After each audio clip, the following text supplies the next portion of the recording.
What's up, guys? It is Carly here bringing you day number 6 of my 31 days of horror, and today I'm going to be talking about a movie that is honestly not really a horror movie, which I kind of feel bad. A lot of these movies I'm reviewing are kind of like on the border of horror and thriller or sci-fi or just not horror at all, and this one's actually not even considered a thriller or anything like that. It's just considered like a straight up drama, but I feel like the things that go on in this movie kind of qualify it to fit into that sort of just dark category. And it's also an artsploitation film, and they you know, kind of specialize on those disturbing genre films that you know, a lot of their stuff is more horror-esque, so I think it fits in alright. And that is Combat Girls from the year 2011. Now, because this one isn't considered horror, I kind of put it off for a long time, and it is kind of a longer film. I believe it's an hour and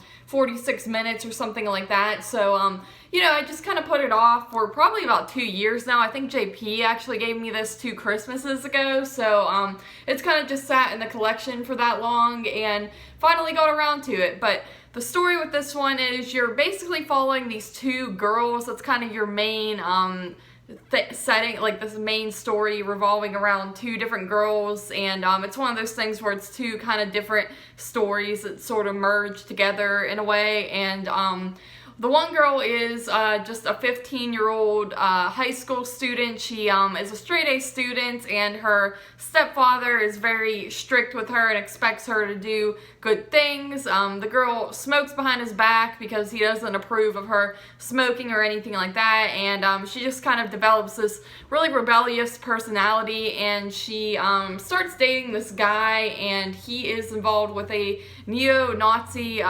youth movement, if you will. Just like this group of young neo-Nazis, and she becomes intrigued with that, so she starts getting involved with them. Meanwhile, you have this other girl who's probably like in her 20s. It actually says in the back it's a 20-year-old girl, and this girl has been in it for a while, this Nazi movement stuff. She's kind of been involved for quite a while now, and you can just tell she's very full of hate and just a very aggressive type of character. She has this boyfriend who ends up getting sent to jail and back, and he's also very, very aggressive and just a total a-hole, I guess you could say, in the movie. So, you know, you have these 2 girls, and they end up obviously crossing paths because they're both involved with the same group of people. And at first, the 20-year-old, her name is Marissa, doesn't like the 15-year-old whose name is Svenja. I don't think I'm pronouncing that right, but it is a German film, and it is in the German language. Most of it is. There are actually some English-speaking parts, which that always kind of trips me up when you're watching a foreign film, and then there are characters that do speak English in it. But anyway, that's pretty much the story, and what goes down is this Marissa character decides she's kind of had it with being involved with this group when a certain event takes place, and she tries to eventually kind of get out of it, and she's slowly just becoming more of a nicer person throughout the film. And then she doesn't want this other girl, Svenja, I don't want to keep saying her name because it sounds stupid because I know I'm saying it wrong, but she wants to, you know, this girl kind of reminds her of herself, so she ends up trying to, you know, get her out of the situation. So it's very interesting. This movie is an example of a movie that I kind of regret putting off for so long because I just thought it was an amazing film. It's just very intriguing to watch this Marissa character because at the start of the movie you kind of hate her guts. She's comes across as the meanest person in this group, the most full of hateful person there is. She only really shows any love for her boyfriend, who is obviously just equally as hateful, if not more, and her dying grandfather, and that's pretty much it. Everyone else she is very rude to. You know, she's racist, she's just telling everyone to piss off, and you kind of hate her and just want to see her crash and burn. But as the movie goes on, you end up being on her side, and it's just very interesting how it plays out, and I think it plays out really well because they do a good job of totally switching her character around to making her actually the most likable character by the end of the movie, and I always appreciate films that are able to do that. Then you have this young girl, of course, the 15-year-old. You kind of just feel bad for her because she's rebelling against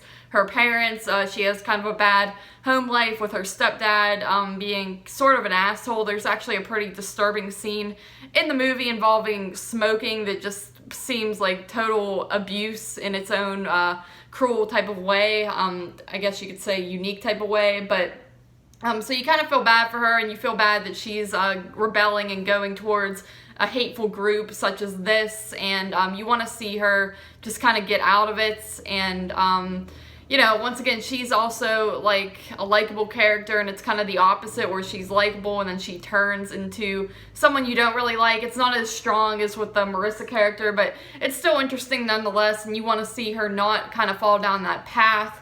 You know, and all the other side characters you get in this movie do a pretty fantastic job as well as just portraying these hateful neo-Nazi young people, and it's really disturbing just to see.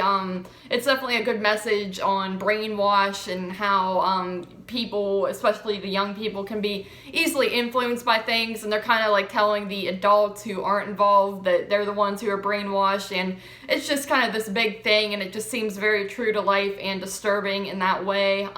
The ending of the movie is really, really sad, and I think it's a pretty solid ending, though. I think it's a good wrap up, and it just kind of makes things kind of come full circle. So all in all, I thought this was really, really solid film. Not really any complaints. I guess maybe towards the beginning I was a little confused on what was going on and how it was all gonna come together, because sometimes when you're dealing with stories involving not just one main character but another one, and they're kind of following their own paths at the beginning, you're kind of confused on how it all links up. But I think that it all comes together, like I said, in the end. It's not confusing towards the end, but maybe at the beginning it might make you lose attention a little bit. But for me, I wasn't really bored with this one at all. I just really was curious about how it was all going to wrap up and play out, and I was satisfied with what I got. So I give this one a 9 out of 10. High recommends to this. Again, not really horror, but if you're into the dark dramas, dealing with dark situations and sort of disturbing moments. It's not overly